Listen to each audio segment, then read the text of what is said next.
Assalamualaikum warahmatullahi wabarakatuh. Allahumma sholli ala sayyidina Muhammadin al-fatih lima ulika wal khatim lima sabaq nasrul haqqi wal haqqi wal hadi ila siratikal mustaqim wa ala alihi haqqa qadrihi wa miqdarihil azim. Yang saya hormati dosen pengampu mata kuliah pengantar studi Islam, yakni Bapak Khairul Anwar Badrut Tamam MPDI, dan tak lupa pula teman-teman seperjuangan. Di kesempatan kali ini, kelompok kami yaitu kelompok 3 akan mempresentasikan materi tentang pertumbuhan studi Islam di dunia dengan anggota Lailatul Qomariyah dan Uswatun Kamiliyah dari Prodi PGMI kelas 3B. Dalam presentasi ini, kami akan membahas 3 poin utama. Yang pertama, perkembangan studi Islam di negara barat. Yang kedua, perkembangan studi Islam di negara-negara muslim. Terus yang ketiga, kajian studi Islam di Asia Tenggara. Sebelum masuk lebih lanjut, mari kita pahami dulu apa itu studi Islam. Studi Islam merupakan kajian ilmiah dan multidisiplin tentang Islam, baik sebagai agama maupun peradaban. Ruang lingkupnya sangat luas, mencakup teologi, sejarah, hukum atau fikih, filsafat hingga seni.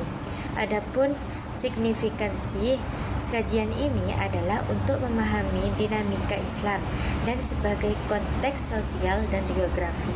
Baik, itu saja pemaparan dari saya. Selanjutnya akan dilanjutkan oleh teman saya untuk bagian berikutnya. Baik, selanjutnya saya akan menjelaskan materi, yaitu yang pertama, perkembangan studi Islam di negara barat. Studi Islam di barat mengalami beberapa fase penting.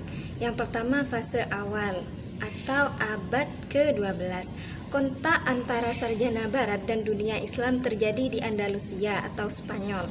Pada masa ini, banyak karya ilmiah dan filosofis muslim diterjemahkan ke bahasa Latin, memperkenalkan pemikiran Islam ke Eropa. Fase orientalisme, abad ke-18, awal abad ke-20. Studi Islam di barat seringkali dipengaruhi motif politik dan misionaris. Pendekatan ini cenderung melihat Islam dari perspektif barat dan kurang objektif. Fase kontemporer, abad ke-20 sampai dengan sekarang. Studi Islam kini menjadi disiplin akademik yang lebih objektif dan ilmiah. Universitas-universitas ternama seperti McGill University atau Kanada, Harvard, dan UCLA memiliki pusat studi Islam yang kuat.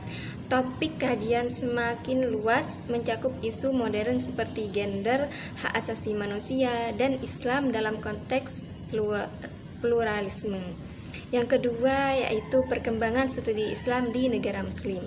Perkembangan studi Islam di negara muslim juga memiliki dinamika sendiri. Yang pertama yaitu masa klasik, abad ke-7 sampai ke-13. Ini adalah periode keemasan peradaban Islam. Kota-kota seperti Baghdad, Kairo, dan Cordoba menjadi pusat ilmu pengetahuan.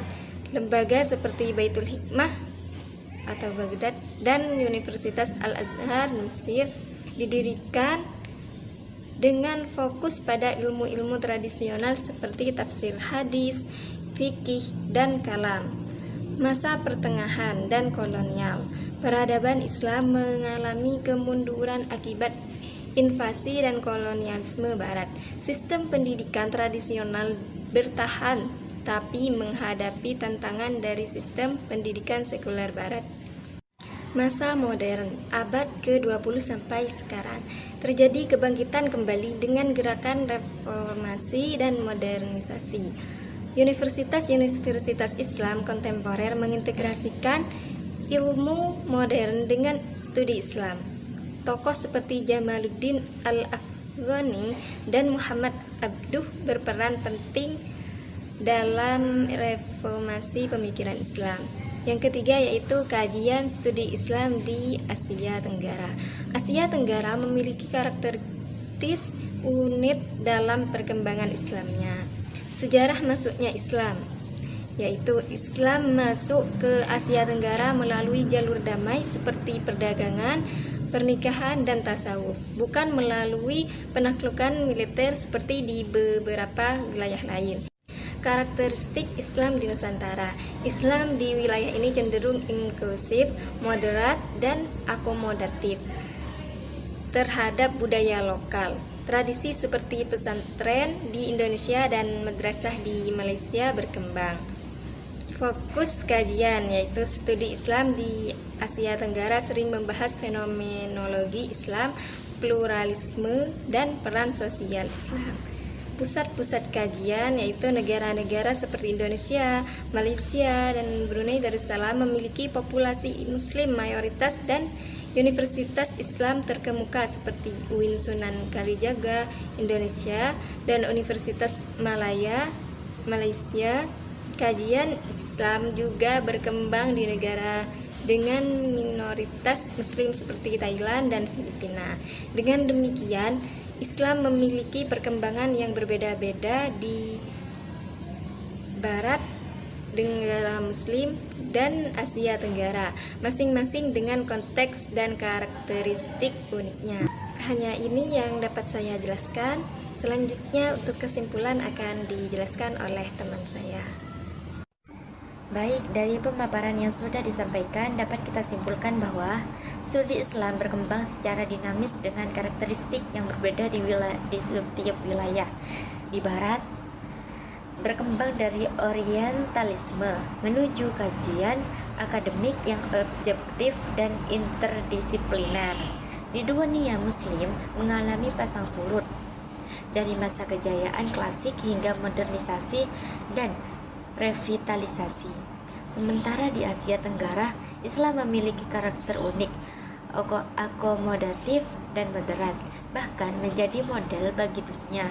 Dengan demikian, studi Islam tetap relevan dalam menjawab tantangan global dan isu-isu kontemporer. Demikian presentasi dari kelompok kami, semoga bermanfaat untuk kita semua. Mohon maaf jika ada kesalahan dari awal sampai akhir. Terima kasih atas perhatian teman-teman. Assalamualaikum warahmatullahi wabarakatuh.